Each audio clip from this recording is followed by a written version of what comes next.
Muito boa noite, gente, ou bom dia, ou boa tarde, o horário que você estiver ouvindo a nossa gravação. Seja muito bem-vindo, bem-vinda. A gente está começando mais um curso, mais um módulo do Vocatio, o 7º módulo desse ano, e estamos muito felizes, sim, em receber conosco aqui a professora Andréa Vargas. O Ricardo vai apresentá-la. Se você está conosco pela primeira vez, a gente está muito feliz de receber você. Nosso propósito aqui no Vocatio é encurtar a distância entre a fé professada no domingo e a vida prática na segunda-feira. Então, esse desafio de integrar a fé com cada área da nossa vida, sobretudo com o trabalho e com a cultura, diante das tensões, diante das dificuldades, diante das oportunidades de sermos bênção que Deus tem nos dado. Se você quiser saber mais, se interessar mais, participar dessa rede, depois procura a gente vai ficar muito feliz de te dar maiores informações. O pastor Ricardo vai apresentar a Andréa para a gente, fazer uma oração, e depois fique muitíssimo à vontade, Andréa. Obrigada. Bem, infelizmente, o meu convívio com a Andréa é muito limitado, tem sido pequeno. A gente tem conversado, eu tenho lido, tenho visto algumas coisas dela.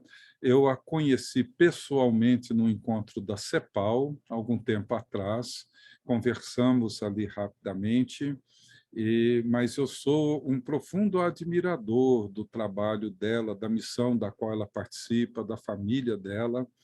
E uma das razões pelas quais nós a convidamos, talvez seja a razão maior para isso, é que o que me chamou muita atenção e me impressionou na Andréa foi a forma como ela se envolve de maneira apaixonada, pessoal e com uma visão cristã da realidade que me chamou muito a atenção, muito mesmo. Assim, são situações, experiências que eu considero, pelo menos dentro do ambiente que eu convivo, relativamente raras, né?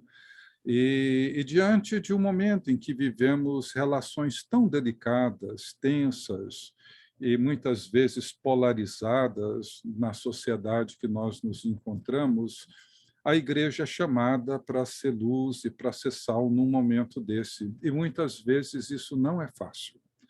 Não é uma tarefa simples, não é trivial, né? Num momento em que nós precisamos colocar a nossa cabeça fora desse furacão e procurar enxergar a realidade desde uma outra perspectiva e não aquela que os jornais, a televisão, a cultura tentam nos capturar. Então, a nossa expectativa é que Deus nos ajude a entender o mundo que vivemos e, sobretudo, a entender nossa vocação nesse mundo e na cultura na qual todos nós estamos imersos nela. Então, a Andréa tem toda a liberdade para falar mais de si mesma, da sua vida, do seu trabalho, para nos ajudar a participar melhor daquilo que ela tem feito e daquilo para o qual Deus a tem chamado. E queremos que, ao longo desse mês, nós possamos nos aproximar mais daquilo que Deus tem feito nela e através dela, e apoiá-la, e apoiar a sua missão de forma bem objetiva e bem prática. Tá? Andréa, fique bem à vontade, Deus abençoe, desconsidere os minutos que roubamos de você desse início do curso, tá? Coloque eles como prorrogação no seu tempo final, tá bom? Mas vamos, então, orar e, desde já, agradecemos a presença de todos vocês, esperamos que sejam muito abençoados, edificados, iluminados durante essas conversas que teremos nas próximas semanas, hoje e nas próximas semanas. Deus bendito, Pai de Jesus Cristo, nosso Senhor e nosso Salvador, Pai nosso, Pai que está nos céus, santo é o teu nome, Oramos para que o teu reino venha, para que o teu reino já presente entre nós se manifeste de maneira viva e poderosa nas nossas cidades, no mundo em que nós vivemos, no ambiente onde trabalhamos, em nossas famílias e igrejas. Tome a Andréia nas tuas mãos, que o teu Espírito a use e fale por meio dela a nós. É o que pedimos no nome de Jesus. Amém. Amém. Deus abençoe, minha irmã. Amém. Eu já estou me sentindo abençoada. Eu já falei isso para o pastor Ricardo. Existe algo nessa voz dele. Existe algo nessa voz, eu acho que todo mundo deve concordar. Falei para ele quando eu o conheci, que me parece, na minha cabeça, sim, que seria aquilo próximo à voz de Deus. Eu já falei isso alguma vez, eu imagino que seja assim. O que eu não sei... Um dia vou te contar uma experiência com isso daí, para você saber do que se trata. Ah, já te contei, então esquece. E não é isso. Não é isso.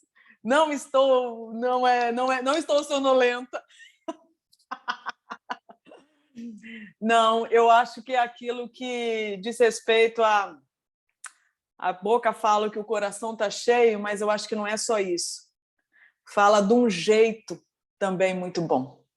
E glória a Deus por isso. Esse jeito de falar é um jeito que me dá vontade, sem exagero nenhum, sem demagogia, dá vontade de continuar ouvindo. Que bênção! Eu já estou me sentindo abençoada, edificada. Muito obrigada pelo convite. Para mim é uma honra participar, porque eu acho a proposta de vocês simplesmente sensacional. Acho necessária, eu acho urgente, eu acho que é extremamente propositiva, e isso, para mim, tem assim cara de Deus. Então, eu acredito em propostas assim, que não são megalomaníacas, são extremamente pontuais, estratégicas, são examinadas.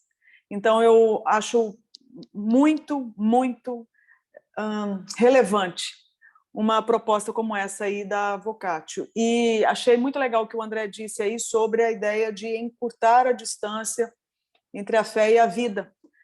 Não sei se foram exatamente essas as palavras, mas é o que a gente estava conversando, né, agora há pouco. A necessidade que a gente tem de fazer um enfrentamento a essa praga chamada dualismo.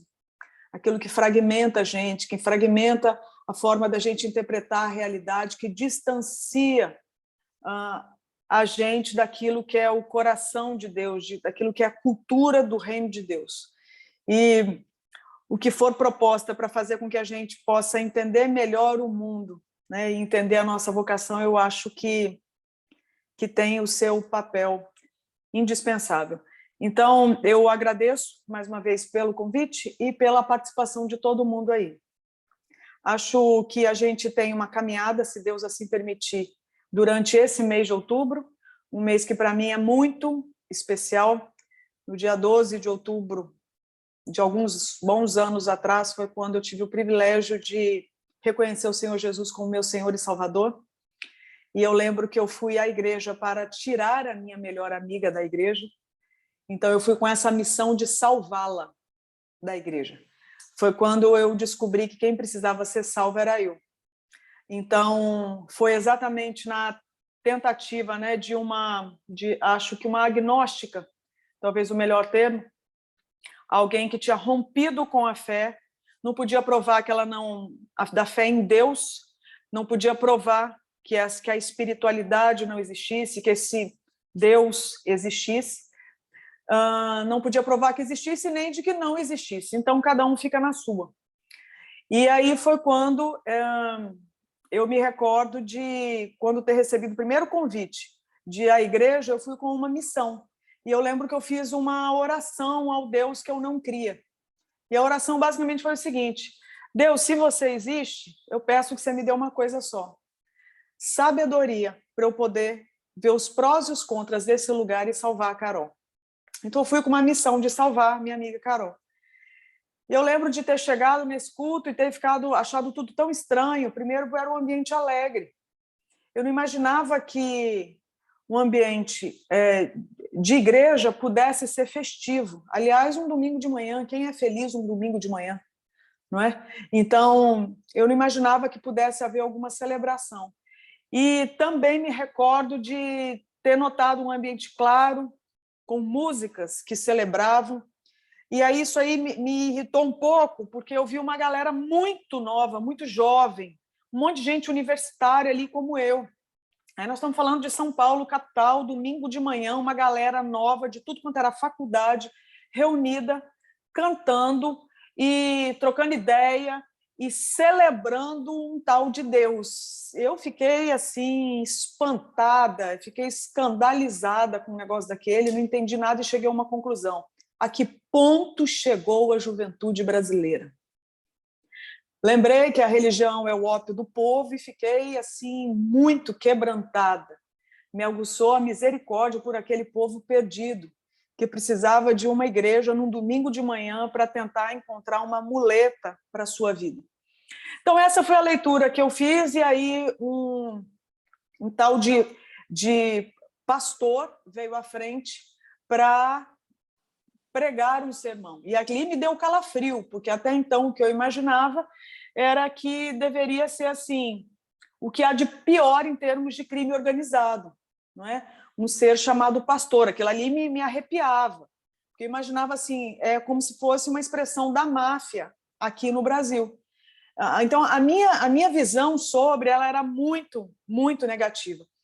E esse homem começou a pregar, e eu lembro que, quando ele começou a pregar, eu comecei a digitar o sermão dele mentalmente, até porque na faculdade, nessa época, eu era assistente de pesquisa de um professor.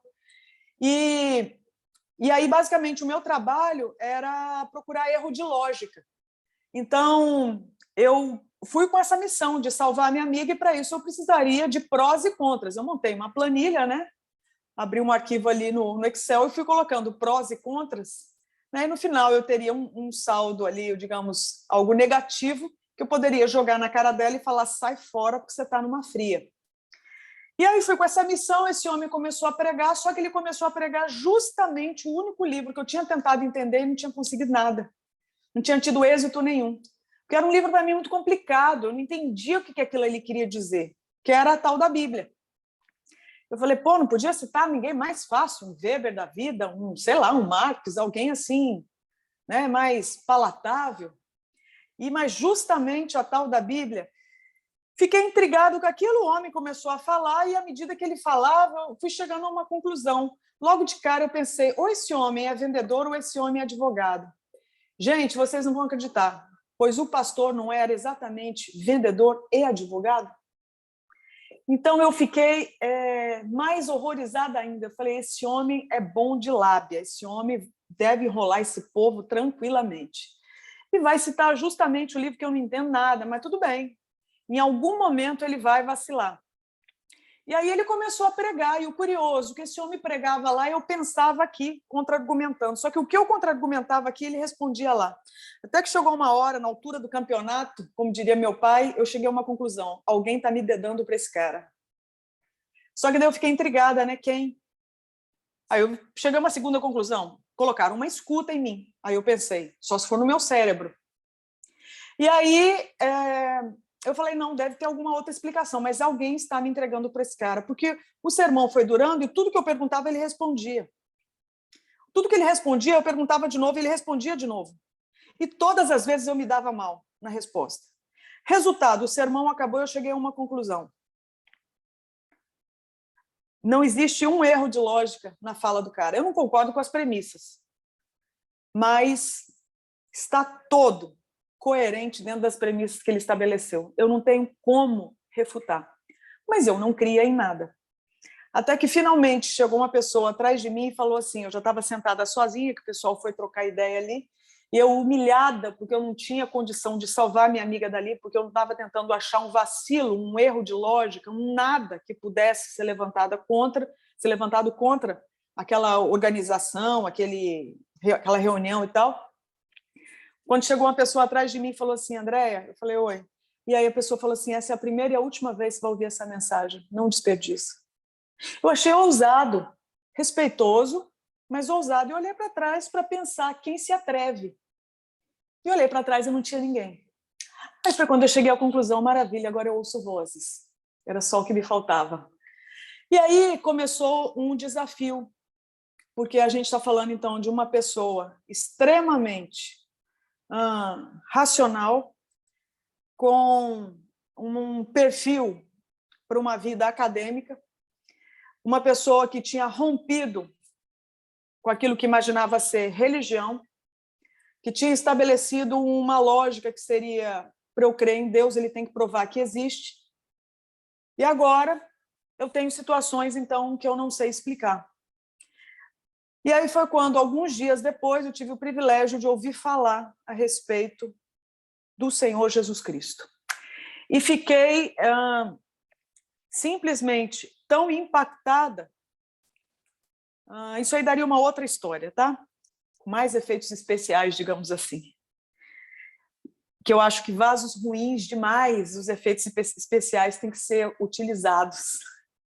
E aí foi quando eu tive o privilégio de conhecer o Senhor Jesus como meu Salvador, meu Senhor, descobri que eu precisava ser salva, descobri que era eu que estava tentando controlar, dominar a minha própria vida, durante todos aqueles anos, até então, vividos. Tive muita vergonha de ser quem eu era, embora tentasse ser a boa filha, a boa aluna, a boa irmã, a boa amiga.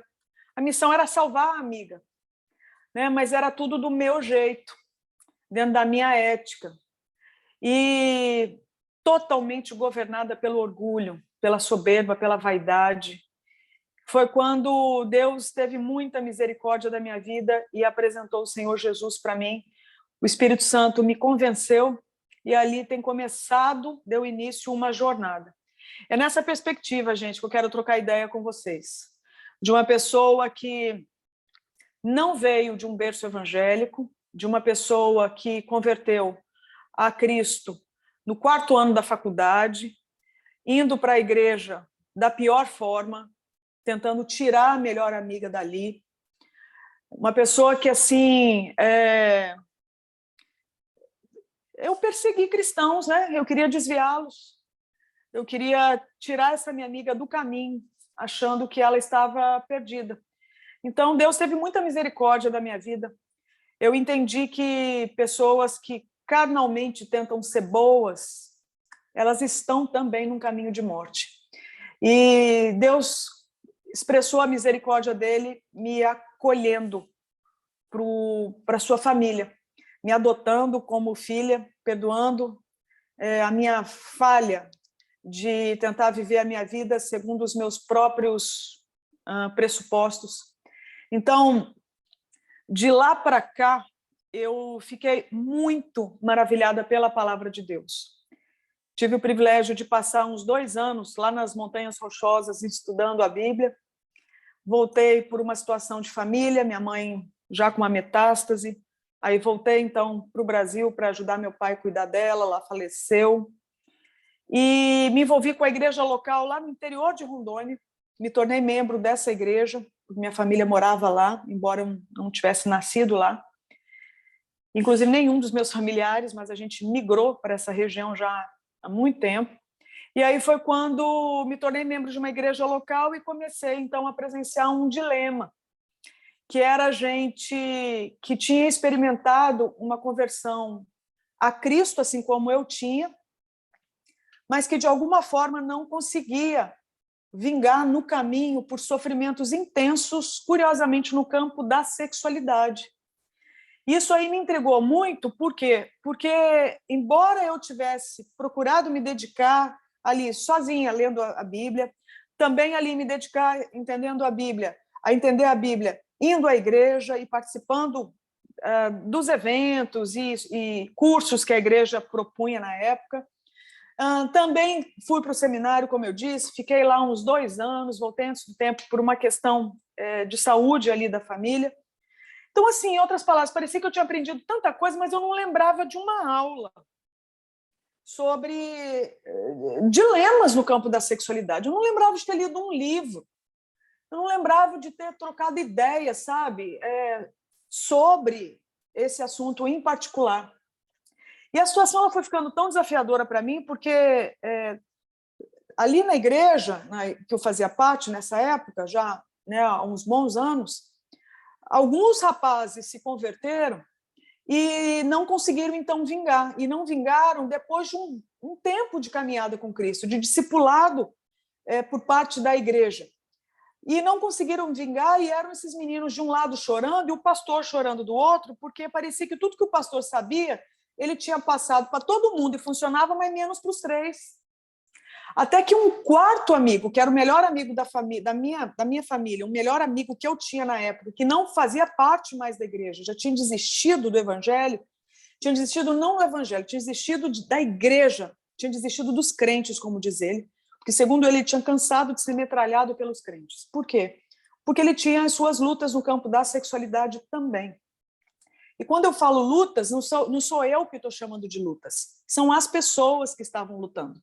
As pessoas envolvidas estavam dizendo que estavam passando por inúmeras lutas no campo da sexualidade.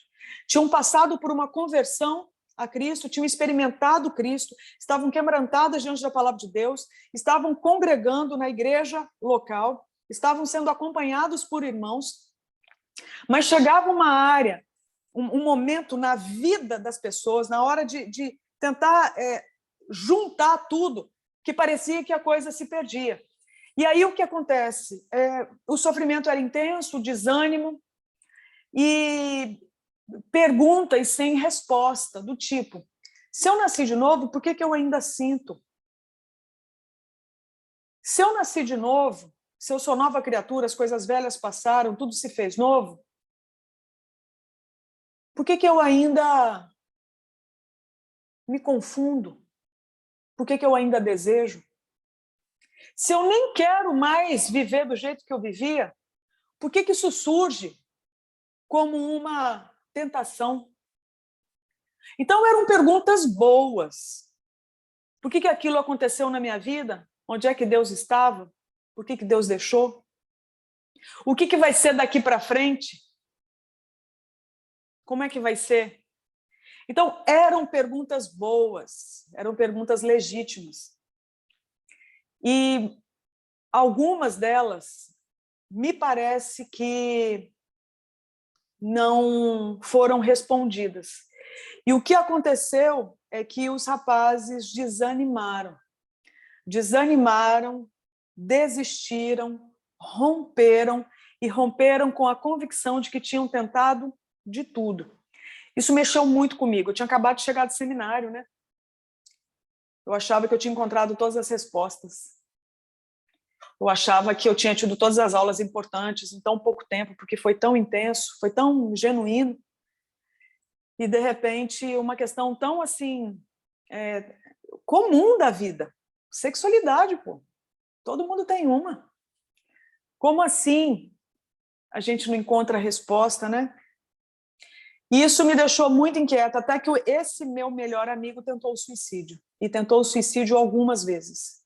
E chegou à conclusão que nem para morrer ele prestava. Ele não aguentava mais sofrer por causa das lutas no campo da sua identidade, da sua sexualidade.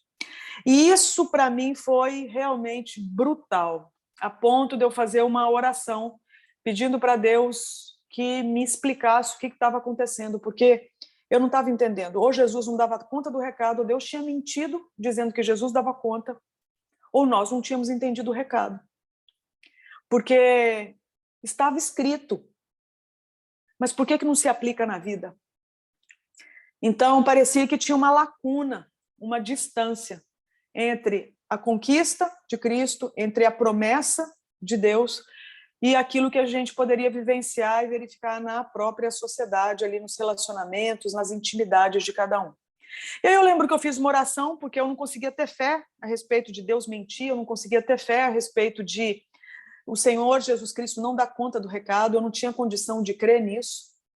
E aí foi quando eu cheguei à conclusão que provavelmente a gente não tinha entendido como aplicar o evangelho em outras dimensões da vida, como a sexualidade, por exemplo. Aí eu lembro que eu fiz uma breve oração, do tipo, Deus, eu não me conformo em perder mais ninguém, não. Então, é o seguinte, me ensina sobre, porque eu queria ajudar meus amigos. Aí foi quando, gente, a minha vida começou a mudar. Eu não imaginava que eu iria abraçar a questão da sexualidade. Eu queria ajudar inicialmente amigos que estavam em profundo sofrimento por causa, naquele momento, da questão da homossexualidade. No decorrer dos anos, eu fui observando que esse é um ponto. Existem vários outros no campo da sexualidade, e eu fui notando isso à medida que eu falava sobre homossexualidade dentro da igreja, na perspectiva bíblica. E aí o que acontecia, e falava na perspectiva bíblica no sentido de tentar trazer aquilo que as escrituras realmente falam sobre essa questão para a igreja.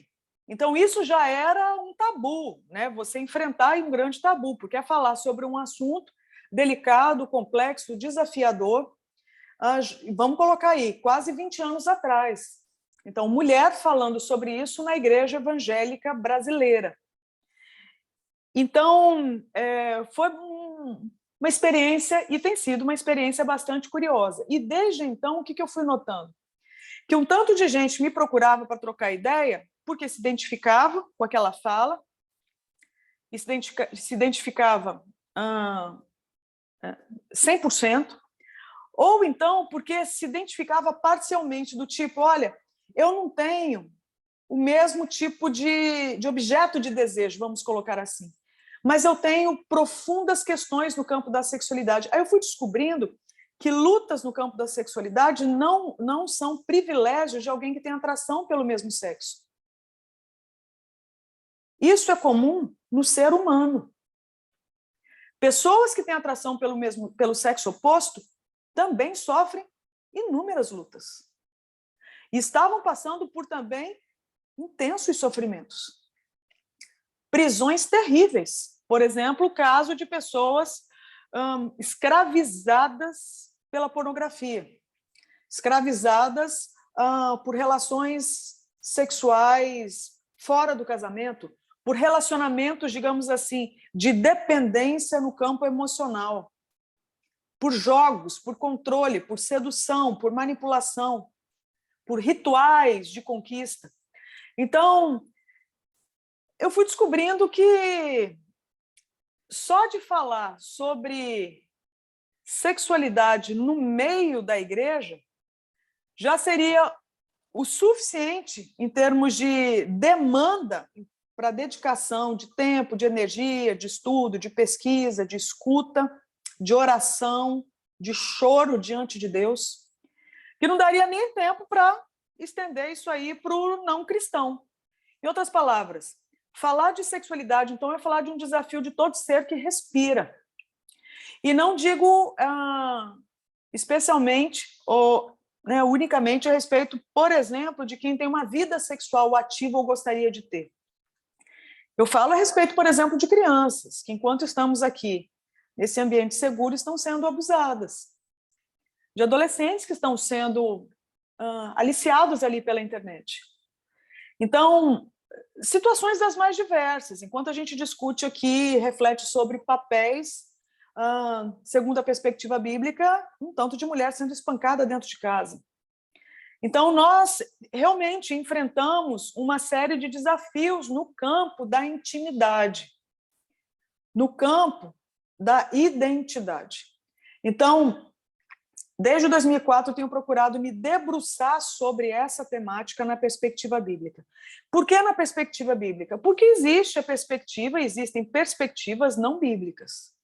Eu entendi que a minha vocação diz respeito a ajudar pessoas a aplicarem os princípios da cosmovisão bíblica na sua intimidade, na sua identidade e, a partir daí, nos seus relacionamentos. Quer seja com Deus, quer seja consigo próprio, com o outro, com tudo que cerca essa pessoa. Então, uma coisa que eu trazia muito em mente no começo dessa jornada era a ideia de uma inclinação, digamos assim, em termos de chamado, vamos colocar, no que diz respeito à vida dupla. Isso me tocava muito o coração. O tanto de cristão, de cristã, que vivencia uma vida dupla no campo da sua sexualidade. Isso aí tocava e toca muito o meu coração, porque o que acontecia? Uma solidão extrema. Então, uma coisa é você estar ilhado num ambiente em que você não possa se relacionar porque não existem possibilidades de relacionamento. Outra coisa é você estar num ambiente abarrotado de outras pessoas e não ter vínculo com o seu ninguém. Ter a sensação que você está sozinho no meio de uma multidão. Então, muita gente vive isso. E aí, viver isso do ponto de vista da sexualidade é mais devastador ainda, porque, inclusive, amplia a sua vulnerabilidade, te deixa muito mais exposto, predisposto a encontrar compensações para essa dor, para esse vazio, para esse vácuo, inclusive através do acionar desse ciclo aí de reforçar a busca por prazer sexual, por redenção através da sexualidade ou do prazer sexual. Enfim, estou acelerando aqui a nossa conversa, mas é porque eu quero que a gente possa estabelecer aqui qual que é a perspectiva que eu posso apresentar para os irmãos. Então, essa é um pouco, isso aí é parte da minha história. Então, desde 2004, eu tenho procurado me dedicar, procurado me debruçar nas escrituras para colaborar com cristãos que queiram aplicar os princípios da cosmovisão bíblica na sua vida, porque eu entendo que isso aponta para as grandezas de Deus, isso traz glória para Deus. Então, existem outras perspectivas da mesma forma que não existe só a cosmovisão bíblica para interpretar a realidade. Mas eu entendo, eu sou testemunha de que a cosmovisão bíblica é a que responde da melhor forma, é a que funciona, porque ela é pautada na palavra de Deus, e a palavra de Deus, até onde eu entendo, ela é inerrante, suficiente e superior. Então, é nessa perspectiva que eu quero que a gente possa trocar ideia a respeito da sexualidade, nesse desafio aí de entender Jesus Cristo como Senhor da sociedade, e aí o desafio que foi me passado, né? Amando diferente em uma cultura polarizada. Então, irmãos, desde 2004, como eu disse, tenho procurado me debruçar sobre esse assunto, me envolvo com algumas organizações. Então, é uma vida bastante, assim, digamos, intensa. Desde 2004, na Missão Avalanche, procurando colaborar com irmãos que queiram desenvolver projetos no que diz respeito a enfrentamento de problemáticas urbanas. Então, a Missão Avalanche traz isso aí no seu bojo, né? Faço parte também da Estante da Andréa, que é uma curadoria de livros, e a partir dali uma plataforma de ensino online sobre sexualidade. Abri recentemente a Hospedaria de Negócios, que é uma mudança que a gente fez aqui no nosso antigo hostel, que funciona inclusive num antigo motel no centro da cidade. Então, o motel converteu, e agora esse antigo motel que funcionou como hostel, que era uma possibilidade de hospedar pessoas, de acolher gente de todo tipo, de todo lugar do mundo, com a pandemia teve que se reinventar, e a Hospedaria de Negócios tem se tornado, a gente está trabalhando para que isso aconteça, uma possibilidade de empreendedorismo, especialmente um fortalecimento para empreendedorismo feminino. Não é um ambiente só para mulheres, mas é um ambiente construído muito por mulheres que querem contribuir com outras pessoas, em especial mulheres, no que diz respeito a empreender. E, com isso, servir de trampolim para mulheres, especialmente em vulnerabilidade. Então, eu faço parte de alguns conselhos, o que, ali através da Missão Avalanche, o que eu tenho procurado servir com mais afinco, vamos colocar assim, com mais participação, engajamento, é o Conselho Estadual de Defesa do Direito da Mulher, um ambiente que eu tenho aprendido muito. Então, é ali onde se discute política pública, né, no que diz respeito à mulher aqui do estado do Espírito Santo. É um ambiente bastante desafiador e que tem trazido para mim muito crescimento, muito quebrantamento, muito respeito, inclusive por pessoas que não partilham da mesma cosmovisão que eu partilho, mas aí a gente vê a prova da graça comum, a gente vê a prova da Imago Dei, dos atributos de Deus distribuídos na humanidade, e uma humanidade que não necessariamente o adora, mas que ainda preserva os valores que são típicos da Trindade, como, por exemplo, lutar por uma mulher que é tratada como uma coisa. Então, tem sido um espaço de fortalecimento, inclusive, da cosmovisão bíblica na minha vida. E bastante desafiador. Então, faço parte ainda do Êxodos Brasil, que ainda existe. Falo isso porque mundo afora tem sido uma organização que tem sofrido seus embates, tem, inclusive, tem sido obrigada a encerrar suas atividades, porque em outras partes do mundo fazer menção dos valores cristãos no que diz respeito à sexualidade, essa menção já foi criminalizada. Então, nessa perspectiva que eu trago, procuro trazer alguma contribuição para vocês, tá certo?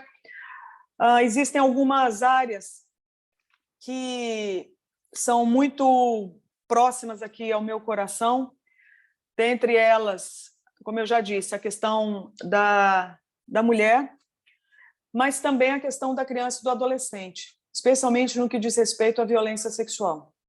Então, são áreas desafiadoras, são áreas complexas e difíceis da gente entrar em contato, mas que eu entendo que são de interesse do Senhor, estão na agenda de Deus. E se estão na agenda de Deus, tem que estar na agenda do cristão. Então, é por isso que eu me atrevo a meter as caras nessas áreas, entende? Até que o Senhor diga, já deu. Mas até então eu entendo que as portas do inferno não podem e não vão prevalecer contra a igreja. Eu entendo que a igreja é sal da terra e luz do mundo. Entendo que a palavra de Deus tem resposta para a humanidade. Então, essa é a perspectiva, gente. Eu quero, com isso, trazer o desafio da gente trabalhar aqui, pelo menos para começar a nossa conversa, em alguns textos bíblicos. O primeiro deles, Marcos 12, 29 a 31, que vocês sempre devem ouvir as pessoas que vêm falar com vocês mencionarem, e eu não posso deixar de fora, claro. Aqui a gente vê Marcos 12 a partir do 29, eu vou ler da NVT, da Nova Versão Transformadora. Jesus respondeu: o mandamento mais importante é este: ouça, ó Israel, o Senhor nosso Deus é o único Senhor. Ame o Senhor seu Deus de todo o seu coração, de toda a sua alma, de toda a sua mente, de todas as suas forças. O segundo é igualmente importante: ame o seu próximo como a si mesmo. Nenhum outro mandamento é maior que esses. Quando a gente ouve falar sobre esses dois grandes mandamentos, parece que a gente já sabe, cansei de ouvir esse versículo, cansei de ouvir esses versículos, porque isso aí já sei de cor. Podia falar uma coisa diferente. Bom, para começar, eu acho que a primeira coisa que a gente precisa lembrar é disso. Coisa maravilhosa é ter ouvido falar de um grupo de pessoas que ainda acredita que Jesus Cristo é Senhor. Então, veja bem, existem países do mundo que você já não pode dizer que Jesus Cristo é Senhor. Um dia disseram, hoje não podem mais. Existem países do mundo que um dia foram cristãos, hoje já são pós-cristãos, que não acreditam e não se pode mais dizer que Jesus Cristo é o caminho, e talvez um dos. Então, a gente ter a liberdade de poder dizer e a gente ainda acreditar, da gente ainda ter pastores que acreditam e que publicamente professam a verdade que Jesus Cristo é Senhor, isso já é contra a cultura. Isso já é subversivo. Tá certo? Então, glória a Deus, porque a gente está aqui num grupo de pessoas que ainda acreditam que Jesus Cristo é Senhor. E não só isso, que ele é Senhor da sociedade também. Então, eu sei que outros módulos abordam outras dimensões da vida. E que coisa boa a gente poder lembrar que Jesus Cristo é Senhor também da sociedade. E Jesus é que fala isso sobre ele. Então, Jesus fala, ouça, ó Israel, o Senhor, nosso Deus, é o único Senhor. Nós precisamos lembrar disso. Lembrar disso significa que a gente já está entrando em contato com uma informação muito antipática, que é a exclusividade. Jesus Cristo reivindica essa exclusividade a respeito de soberania, a respeito de senhorio. Ele é Senhor. Ele é o único Senhor. E Jesus Cristo deixa a direção. Por que deixa a direção?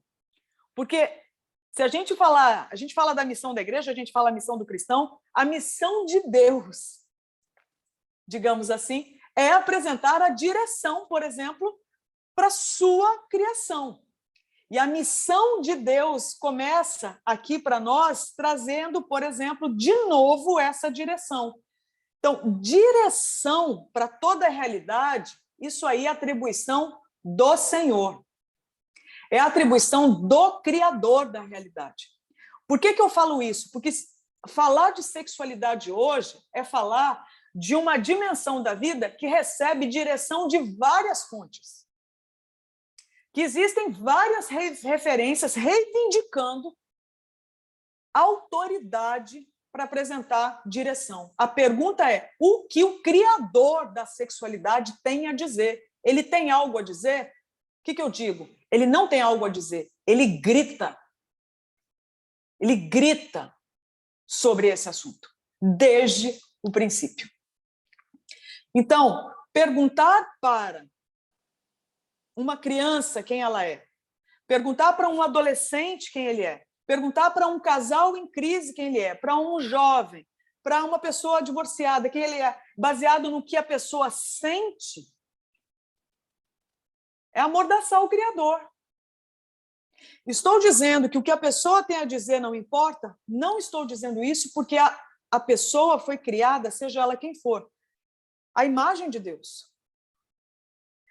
Porém, antes de qualquer um de nós ter algo a dizer, Deus já disse. Então, a gente precisa lembrar que existe alguém que diz antes. Existe alguém que faz com que a história aconteça. Eu tive um professor no seminário que ele brincava. Ele, um canadense, então, falava o inglês, como seu primeiro ali idioma. E ele falava que história, history, em inglês, era a junção de duas palavras. His story. Então, que falar de história, falar sobre a história dele. E é interessante, porque muita gente hoje se apresenta como, por exemplo, eu sou vítima de abuso. Em outras palavras, a minha identidade vem a partir de um evento que aconteceu na minha história de vida. Em outras palavras, a pessoa que me agrediu sexualmente é a pessoa que dita a minha identidade. Eu entendo que o episódio trágico do abuso aconteceu e precisa ser considerado. Tem que ser considerado e acolhido com todo respeito. Mas antes dessa pessoa que agrediu ter agredido, já havia uma história sendo contada sobre essa pessoa que passou pela violação do seu direito, dos seus direitos, talvez. Então, o que eu quero dizer? Que o Senhor Jesus traz para nós a informação de que a direção para a existência vem dele. A direção para a sexualidade vem de Deus. Não vem de quem tem a sexualidade. Vem do Criador, que a estabeleceu. O Criador não foi o homem, o Criador não foi a mulher, o Criador não foi o diabo, o Criador não foi o mundo. O Criador da sexualidade foi o próprio Deus. Então, se tem alguém que tem algo a dizer sobre a sexualidade, é o Criador. Por isso, a gente tem que realmente se submeter a isso aqui. E o Senhor Jesus chega e fala, é nessa perspectiva que nós vamos começar a conversar. É a partir do senhorio de Deus Todo-Poderoso. E Deus tem essa direção aqui, ó. Ame o Senhor, seu Deus, acima de todos os outros amores. Então, de cara, Deus já está dizendo, vocês não sabem amar. Vocês acham que sabem, são bem intencionados. Afinal, para onde que o ser humano vai correr? Se ele estruturalmente foi feito para amar, porque foi feito por um Deus que é amor, um Deus que é comunidade, Pai, Filho e Espírito, um Deus que vive em amor, um Deus que vive em harmonia, esse Deus se inspira nele mesmo e cria a humanidade. Tanto é que Deus dá para a humanidade não o que ele tem somente, mas o que ele é. A sua imagem serve, então, de parâmetro, de matriz, de inspiração para criar a humanidade. E o ser humano é feito, então, feito para amar, feito para se relacionar, feito para se deleitar nos relacionamentos, feito para congregar, feito para conviver comunitariamente. Por quê? Porque o Deus que criou esse ser humano é um e a comunidade. É um e é plural. É um e, ao mesmo tempo, três. Então, nós estamos falando que essa é realmente a matriz de onde todos nós viemos. Por isso que se tem uma coisa que o ser humano faz, é amar. A pergunta é, ama como o Criador entende amor? Porque é ele que entende, porque ele é amor. Então, o discurso do amor é um discurso que está super em alta. Em outros tempos da história, o amor talvez não tivesse todo esse valor, talvez fosse a força, não é? O poderio bélico, saber. Mas o amor, nos nossos tempos, tem se tornado, sim, um valor. Então, é super legal você falar que ama. Super style você falar que ama. É super chique, é super assim, cara, politicamente correto. Muito legal. A pergunta é, a pessoa chamada amor se sente representada nessa fala? Então, na verdade, me parece que nós temos que fazer uma pergunta à pessoa que é amor. E a pessoa que é amor é o próprio Deus, que tem algo a dizer sobre. Então, não basta amar, porque amar qualquer um ama. A estrutura do ser humano é amar. A pergunta é, ama segundo a direção do Criador? E aqui Jesus chega e fala, vai começar agora um desafio, porque é amar a Deus acima de outros amores. E aí vem uma grande questão, né? Porque significa que nós vamos ter que entrar em contato agora com o grande desafio da humanidade. Porque, no princípio, Deus era levado a sério, até que o relato de Gênesis 3 é apresentado e a gente fica sabendo que nós todos ali a gente fica sabendo que nós todos escolhemos amar mais a nós mesmos. Então, Deus fica de lado. E aí o que acontece?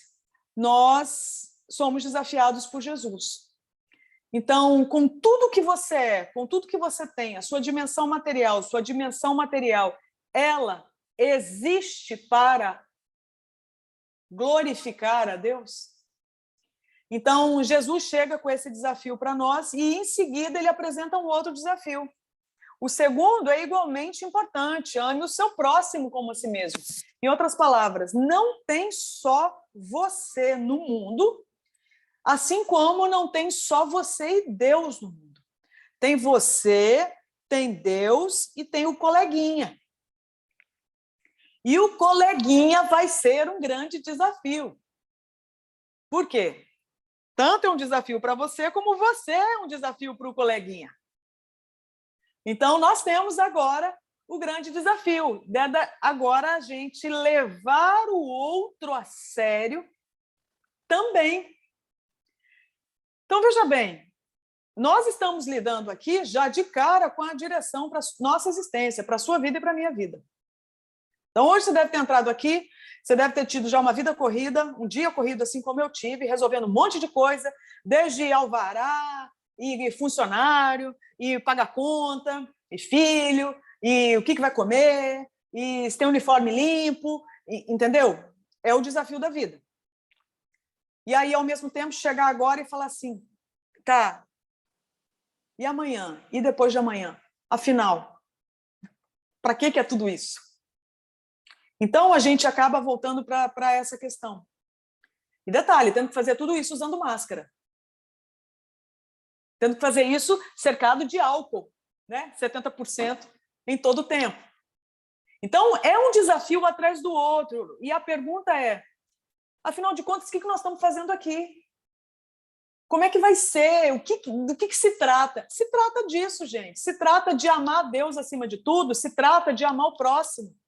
Como a gente se ama. E a pergunta é, tá, mas como que é esse tal de amor? Aí tem que descobrir em Deus. Tem que voltar para Deus, porque Ele é a fonte para a gente saber lidar com a sociedade.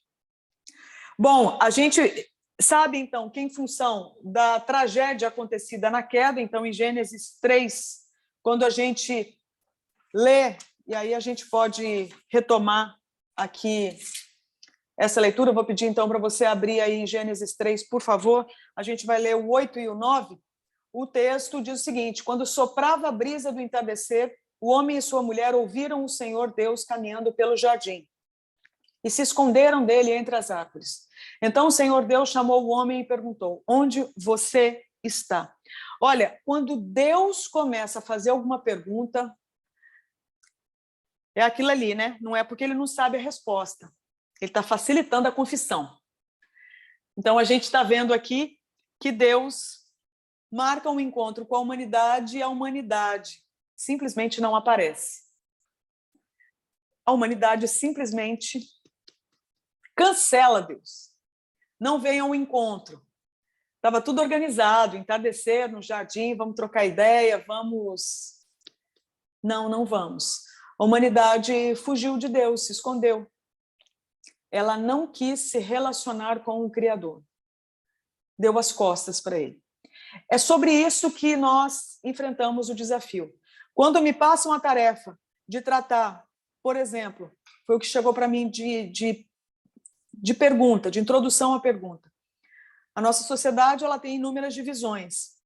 Diferenças se tornam dificuldades de relacionamentos, preconceitos e até hostilidades. Qual a resposta do amor cristão nesse cenário? Bom, para começar, que cenário? Esse cenário que eu acabei de descrever aqui, de Gênesis 3, 8 e 9. Os dias estão acontecendo, o tempo continua rolando, e a humanidade foge de Deus.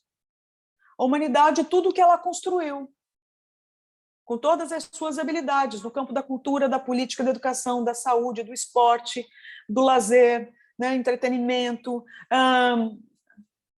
economia, foge de Deus.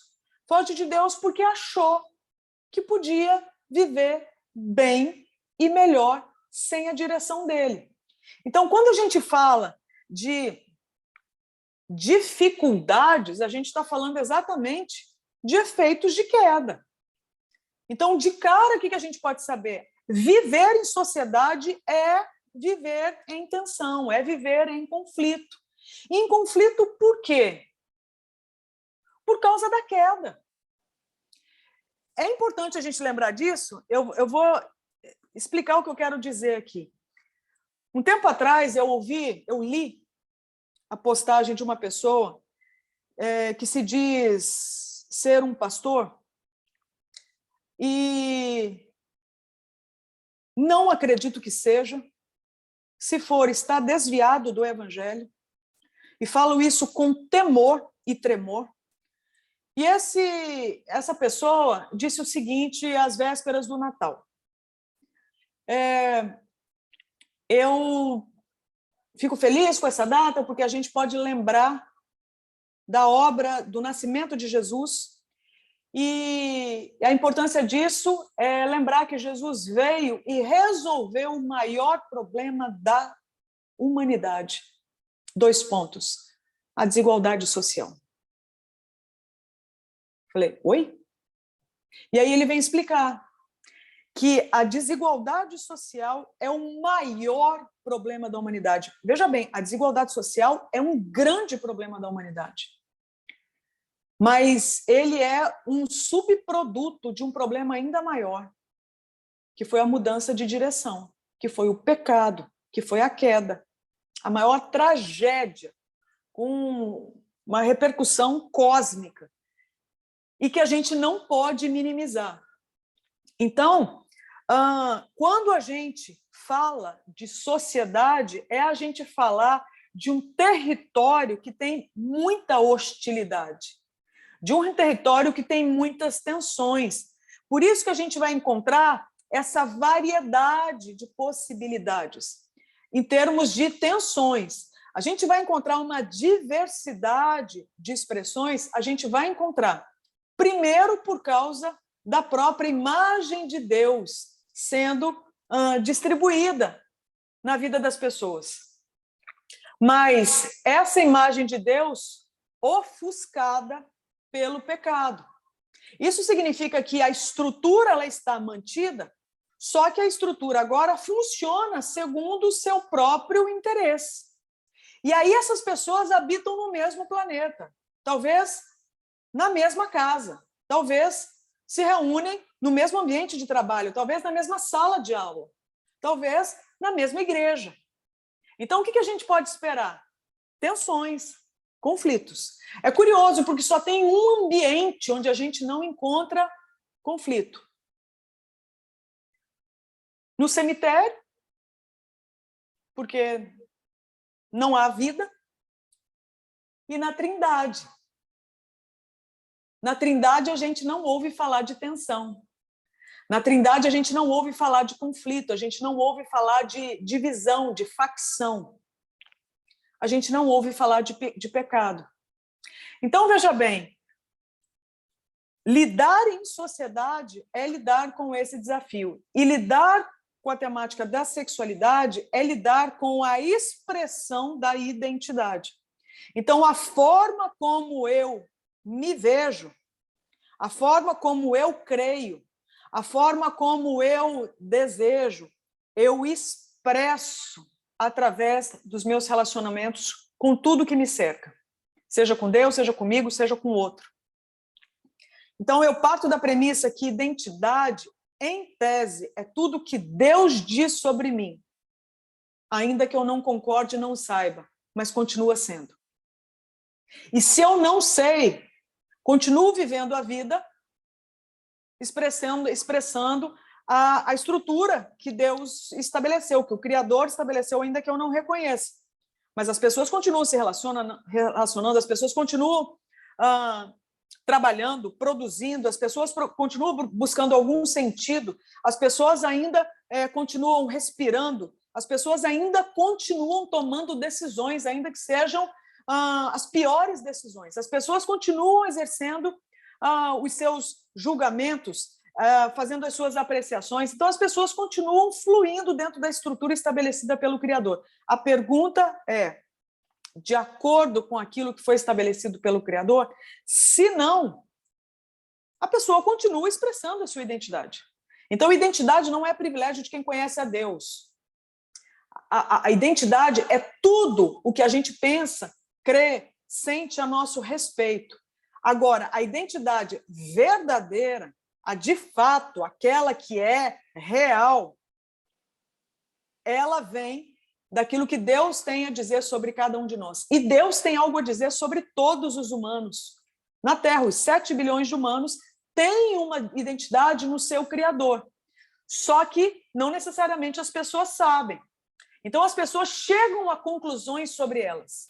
E aí elas elegem da onde virão as referências para construir a minha identidade. Então, nós temos a possibilidade de receber a nossa identidade do próprio Criador. A gente tem a possibilidade de receber a nossa identidade da gente mesmo, de eu olhar no espelho e chegar à conclusão quem eu sou. A gente tem a possibilidade de descobrir a nossa identidade olhando para o outro. Então, a pessoa me diz quem eu sou, as pessoas que me cercam dizem quem eu sou. Então, o Jonas Madureira trabalha bem isso no livro A Inteligência Humilhada, quando ele fala sobre a telorreferência, ego-referência e autorreferência, que eu acho que é uma boa indicação aí de leitura, se eu puder indicar. Eu acho muito interessante a gente avaliar nessa perspectiva. E ele cita, então, essas possibilidades da gente chegar à conclusão sobre a nossa identidade. Telorreferência, ego-referência e autorreferência. Então, quando eu assumo para mim uma identidade pautada no que eu percebo ou no que o outro diz sobre mim, o que significa? Que Deus está amordaçado para mim. Então, eu já não amo mais a Deus acima de outros amores, porque eu amo, por exemplo, ou a mim mesmo ou o outro. E ele se torna, ou eu me torno, o Senhor da minha vida. Então, a direção para a minha vida vem ou de mim ou do outro, mas não vem de Deus. O que a gente pode esperar de uma sociedade vivendo desse jeito? Conflitos. Então, em todos os nossos relacionamentos, nós experimentaremos conflitos. A pergunta, então, agora é: como é que a gente vive nesse cenário de conflito? Eu acho que, para a gente iniciar a nossa conversa, tá bom até aqui. Na próxima, a gente continua a partir daí. Como que a gente vive num cenário de conflito? Pode ser?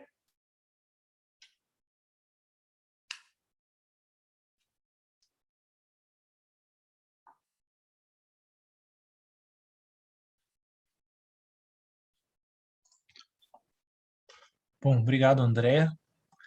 Acho que está todo mundo nesse misto de acolhido e provocado, aí diante de tudo que foi exposto. Eu estava aqui nas minhas anotações também, mas antes eu queria abrir para o pessoal, se alguém tem alguma consideração ou alguma pergunta, algum comentário, diante de tudo isso que a André colocou para a gente até aqui.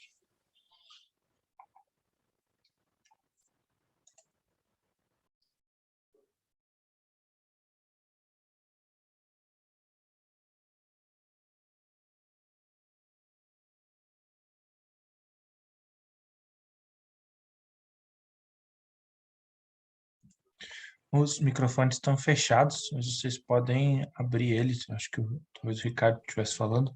O meu está fechado ou está aberto? Agora estamos te ouvindo. Ah, tá bom. André, muito obrigado pela primeira palestra assim, tão provocativa. Eu tenho aqui duas coisas. Uma é só você, eu vi que você trabalha com livros, com literatura. Não sei se você conhece esse livro aqui, Enchei Estes Corações, do Christopher West. Não, ainda não. Tá ok. Então, qual que é a editora? É Cultor de Livros. Na verdade, esse... Manda para mim. Mando sim, o André vai mandar. Isso, maravilha. O André vai mandar o link para você. Ele sempre faz isso, ele já deve estar, inclusive, com o do Jonas Madureira aí no chat. Já colocou. Na verdade, foi um casal que esteve aqui em Brasília e ela estava lendo esse livro, ainda em inglês, não tinha ele em português, ela deixou dela comigo, mas, graças a Deus, saiu em português. Ele é um escritor leigo católico. Certo. Muito bom, um admirador de música, pop, arte, literatura. E o livro dele é dividido em 3 partes, onde na primeira ele trata de desejo, na segunda de desígnio e na terceira de destino. Assim, Legal. muito dentro daquilo que você fala. E a ideia dele, ele trabalha basicamente sobre Deus, sexo e o anseio universal. E a ideia dele, basicamente, é que esse desejo que nós temos, ilegítimo, ele, no fundo, ele é apenas um sinal, uma evidência de alguma coisa maior que desejamos. Às vezes ele Uma vem sombra, de maneira... né? Exato, exato. E ele tem uma frase que eu gosto muito, ele diz assim que nenhum anseio infinito pode ser satisfeito por algo finito. Ele falou, nada que é infinito pode ser saciado por algo finito, né? E isso envolve tudo, né? Então, ele trabalha essa perspectiva de não negar o desejo, mas, ao mesmo tempo, ajudar a entender que o desejo aponta para uma outra coisa que não aquilo em si, que não aquele objeto em si. Mas fica aí, porque é um assunto que você trata, eu acho que você vai gostar desse livro. Eu queria te ouvir um pouco mais sobre o problema da vida dupla que você mencionou, e a solidão, porque eu imagino que isso é muito presente na vida humana, assim, até porque socialmente, nós temos uma necessidade de sermos aceitos e não julgados, etc. E, de alguma maneira, existe uma outra dimensão secreta, muitas vezes não confessável, outras vezes pode ser até uma grande bobagemzinha, mas uma maneira como nós nos protegemos dos outros, né? Na sua experiência, a solidão causada pela vida dupla, principalmente no campo da sexualidade, não só da questão da homoafetividade, mas você mencionou da pornografia, hoje do sexo virtual e de uma série de outras coisas.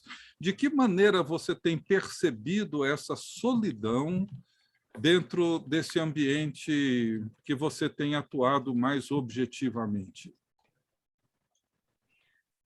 Pastor, eu entendo que a solidão ela não é por pessoas. Nós temos falta de Deus. Só que é aquilo ali, é Eva diante da árvore do conhecimento do bem e do mal. O que ela viu a mais naquela árvore?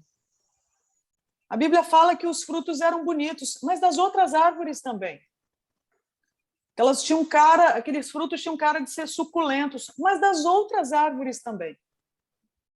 Mas aquela árvore ali parecia que tinha uma promessa, que era do tipo, eu consigo descobrir ali uma sabedoria para eu me livrar de Deus. Aí eu não preciso mais dele. E ali foi a nossa queda. Achar que a gente podia não sentir falta dele. E o que eu acho que a gente tem experimentado? Falta de Deus. Então a gente sente desesperadamente falta do nosso Pai, do nosso Senhor, do nosso Criador, do nosso bom pastor, da nossa fonte de vida. A gente sente falta do nosso irmão mais velho, a gente sente falta do nosso Consolador, a gente sente falta da Trindade. E aí o que acontece? A gente já nasce em falta e a gente vai tocar a vida procurando repor essas faltas. Aí a gente vai para a igreja e a gente ouve falar sobre a possibilidade de redenção.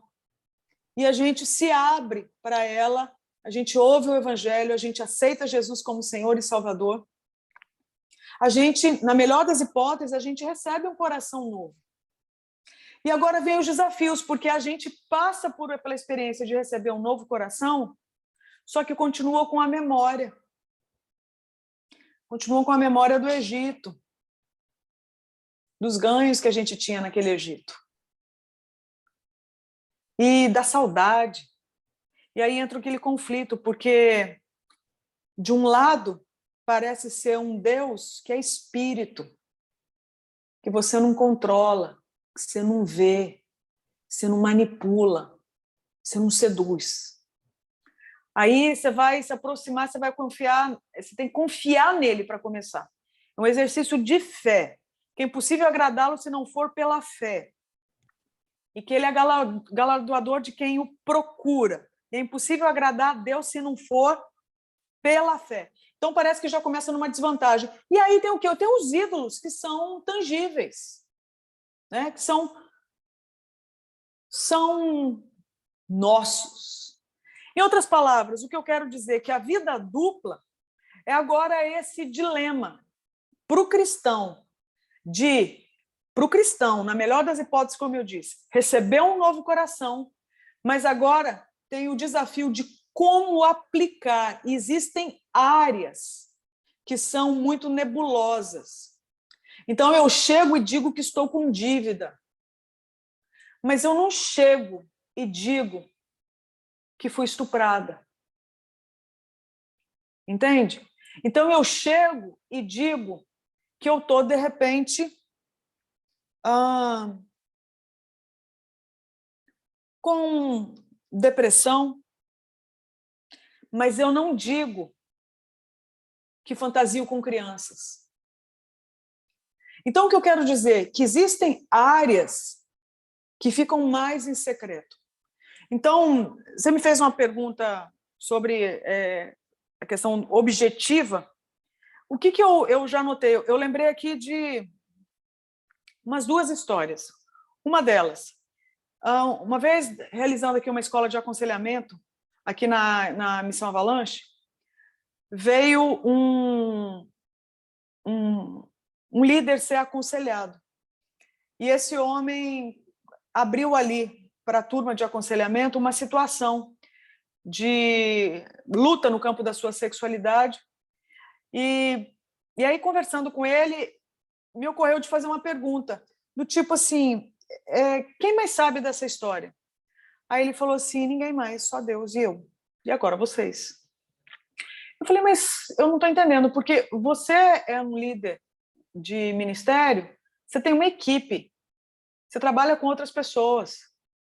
Era uma pessoa assim que tinha um ministério conhecido aqui no país, uma pessoa com uma agenda requisitada, que liderava um tanto de gente, com uma certa visibilidade, ministério muito respeitado. E esse homem falou assim, não, trabalho com mais pessoas. Eu falei, você não tem um ministério, digamos assim, sabe, solitário, onde você vai itinerante e sozinho abrir um campo. Não, ele está junto com um monte de gente, cercado com um monte de gente, e aquilo ali parece que não fechava a equação, pelo tipo de ministério que ele desenvolvia e pela comunicação dele, pelas características dele. E ele falou assim, eu sei, eu sou cercado de gente, mas ninguém sabe. Eu falei, mas por que não? Eu não queria colocar mais peso sobre esse homem, eu só queria entender. E ele respondeu assim, da seguinte forma, e isso aí me marcou muito. Ele falou assim, por que eles não descem aos porões? Então, existem áreas na nossa vida que são tratadas como se fossem porões. E, de alguma forma, o desafio nosso é descer aos porões, mas sair de lá. Muita gente, eu já notei, é muito bem intencionada, fala assim, eu quero ajudar as pessoas, me conta a sua história. Só que muita gente se perde também na hora de ouvir esses relatos e descer ao porão da intimidade um do outro.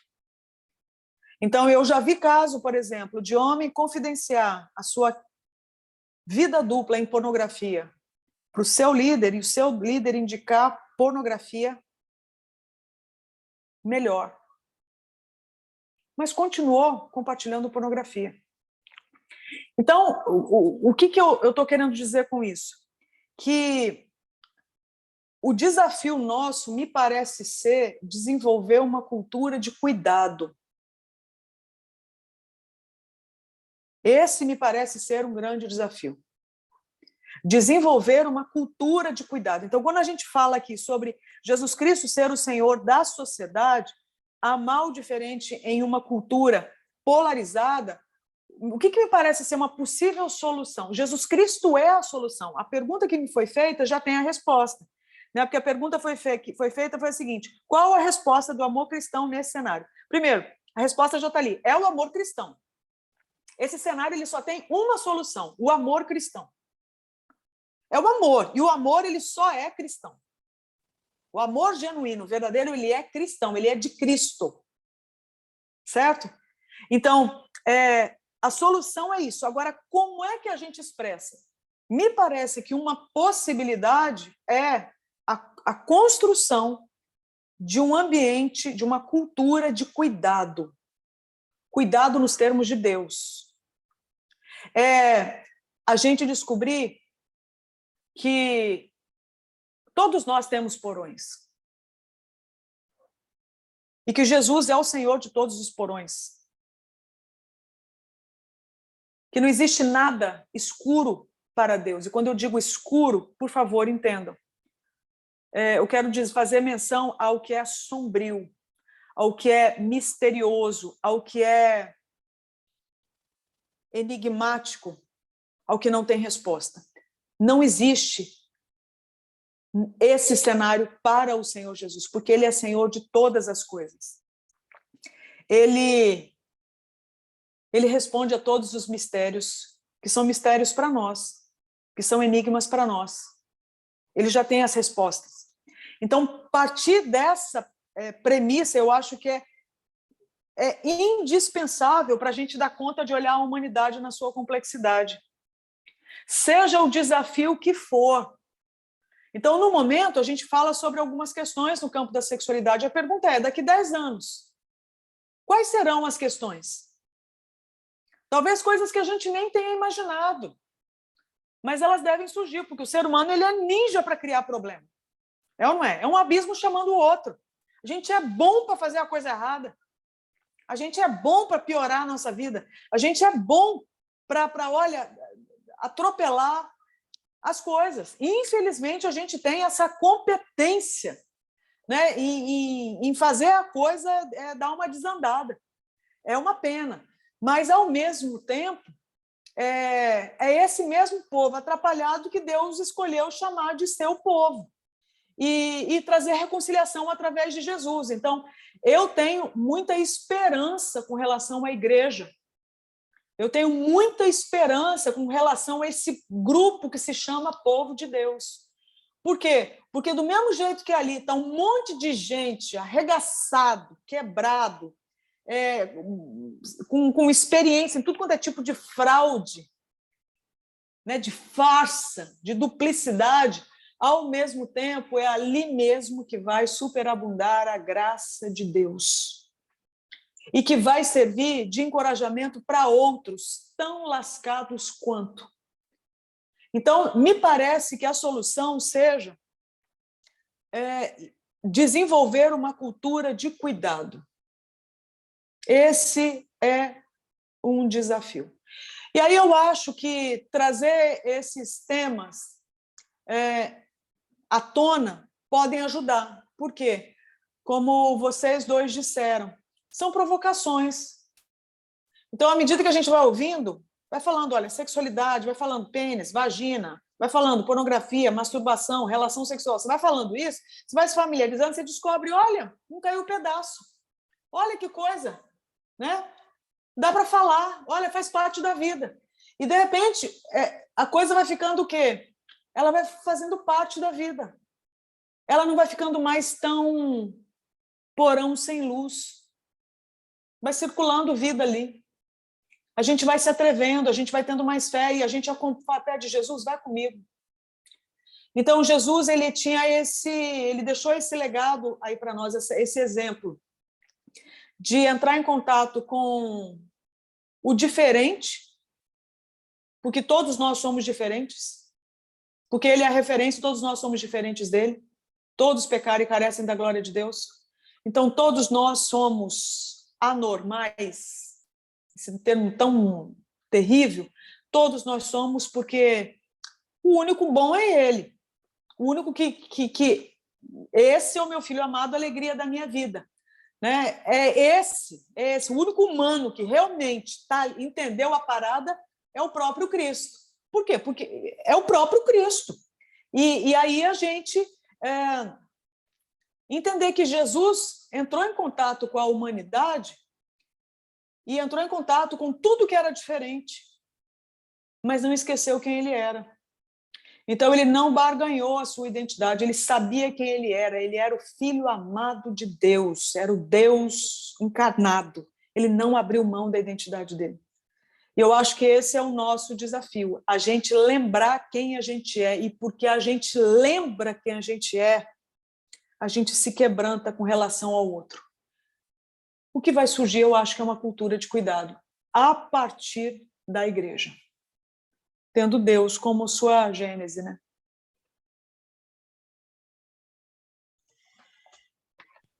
Muito obrigado. Muito obrigado. Amém. Mais alguém, gente, gostaria de colocar alguma pergunta, alguma consideração?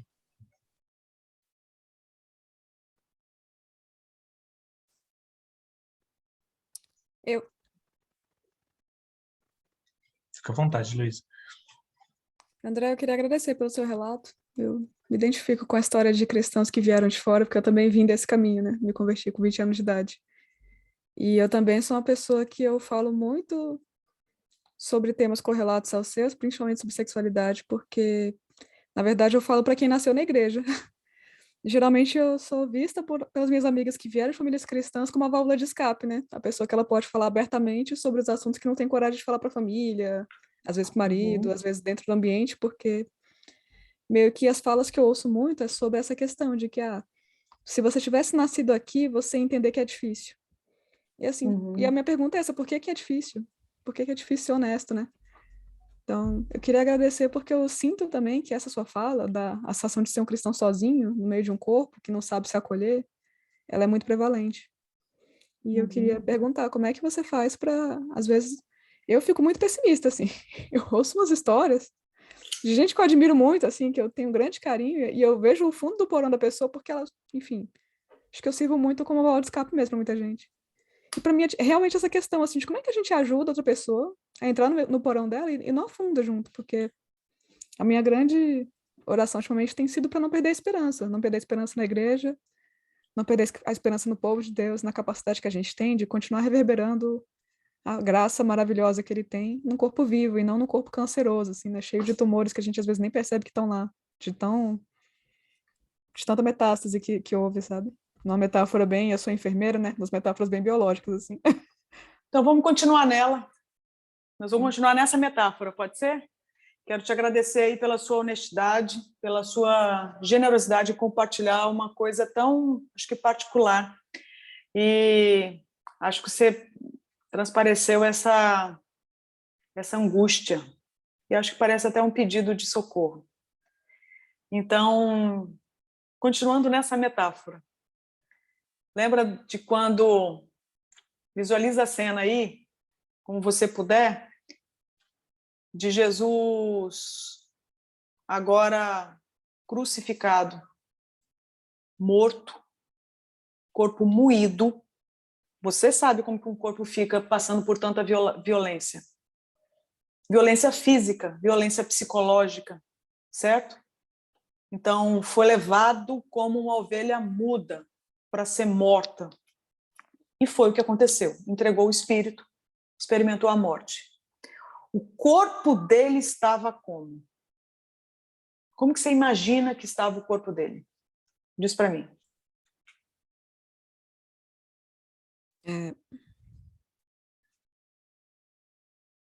Eu não sei nem descrever.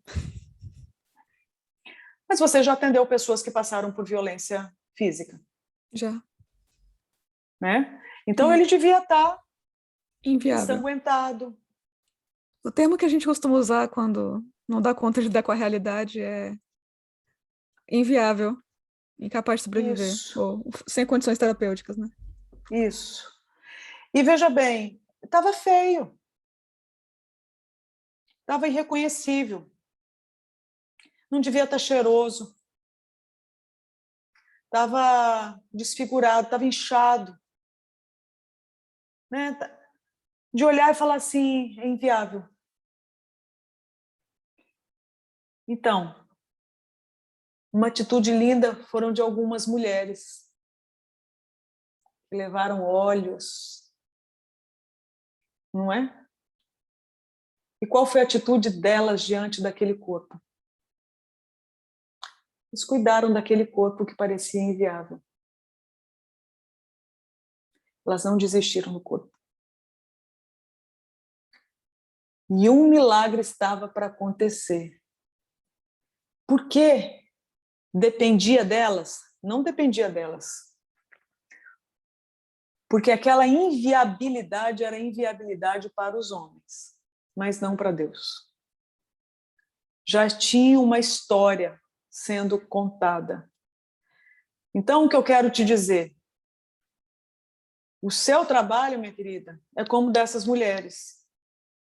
Você está vendo áreas do corpo que estão inviáveis, inviabilizadas. Dura realidade, mas privilégio seu. Porque você também vai ser uma testemunha ocular do cumprimento da história maior, de reconciliação. Você vai assistir na primeira fileira o que o médico dos médicos é capaz de fazer, do que o consolador é capaz de fazer, você vai assistir da primeira fileira. O que o Senhor é capaz de fazer diante de alguém que era inviabilizado pelo pecado. Você vai ser testemunha, que você é conselheira, que você acolhe as demandas, as dores das pessoas. Então, é terrível entrar em contato? É terrível entrar em contato e é privilégio entrar em contato. É privilégio também. Por quê? Porque do mesmo jeito que você experimenta a dor, você experimenta a consolação.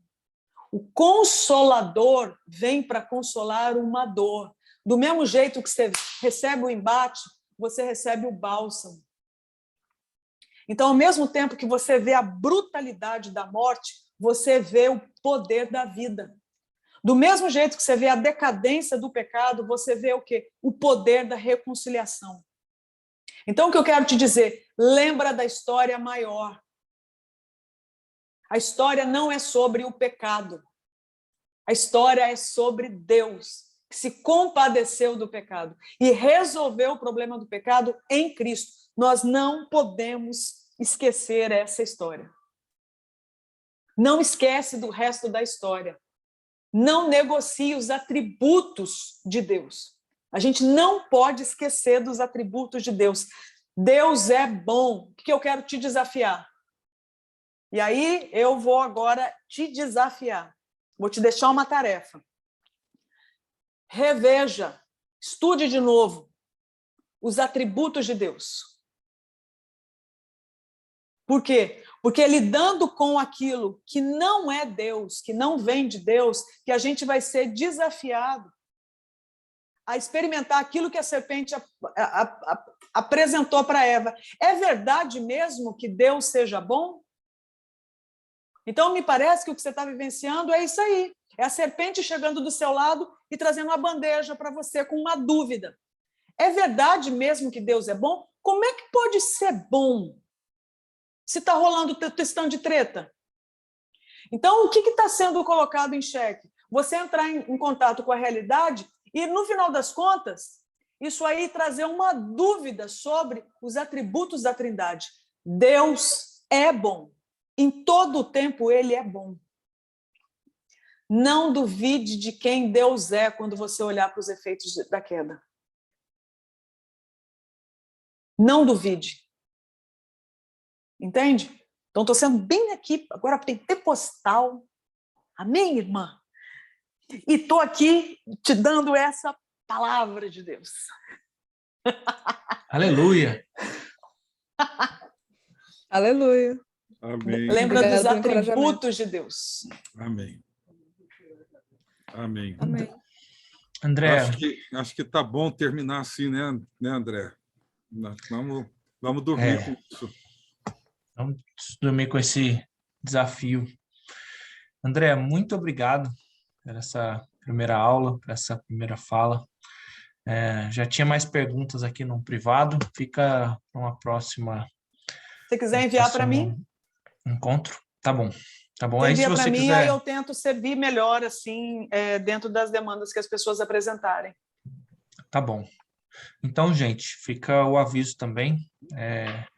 Se você tiver alguma demanda, alguma área que você queira saber mais, por favor, encaminhe a sua pergunta. Vai facilitar, vai nos ajudar.